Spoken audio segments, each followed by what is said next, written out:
И здравейте, хора! Оба, не е тук. Да. Днеска ще правим един клип. Всъщност днеска няма да правим клип. Днеска... днеска ще правим клип, но искам да ви благодаря за тия 50 абоната, където ги събрах за няма и една година, защото аз вече снимам от 28 август. И така. Сега първата работа е да се сменя описанието.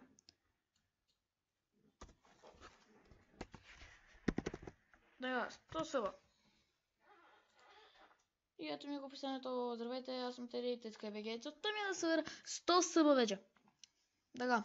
Вече между другото имам 52 съба. Съжалявам, че не го направих този клип по-рано, защото не си бях вкъщи. И така. Сега смятам да си прегледаме интротата. Т.е. моите интрота. И така, ето.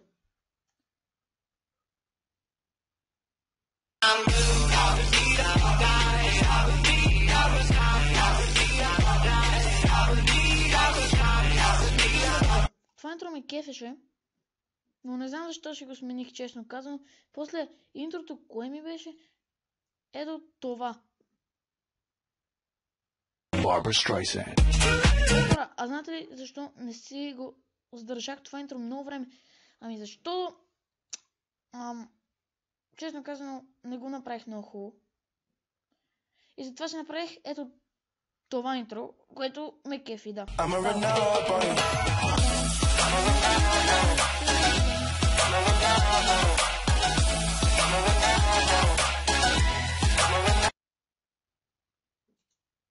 И да. Да, между другото, той по точно предаване на живо от Тецка БГ. Това не беше истински стрим, нали? Исках само да пробвам как, нали, се стримва. И разбрах, И ще има стримове, ама няма да е сега през учебната година, защото нямам да имам много време, ами през лятото. И така, между другото се надявам до рождения ден на канала ми, който е на 28 август. Мисля, че да, на 28 август.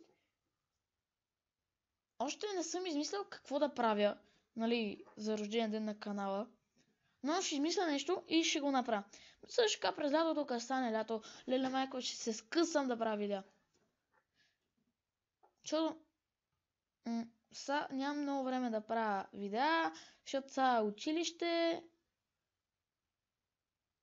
домашни и така нататък. И така, хора, надявам се да ви харесва този клип. Оставете по един лайк. Лайкнете го, коментирайте. И най-накрая някой ми пише по Viber. И така. Да. Чао.